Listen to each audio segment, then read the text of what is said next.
pagbabagsak ito ng gobyerno? Unang-una po, may warrant of arrest.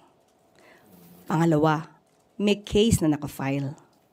Pangatlo, may mga di umanong biktima na magsasalita patungkol sa kaso. Hindi po ito basta gawa-gawa na kwento.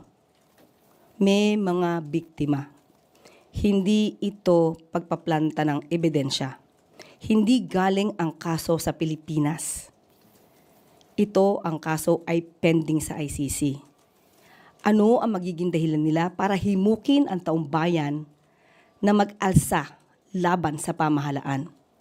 Samantalang ang pamahalaan ay gumagawa, tumutupad ng batas. Ang pagtawag ba ng people power ay paglabag sa batas? Dapat ang mga tao ngayon, ang mga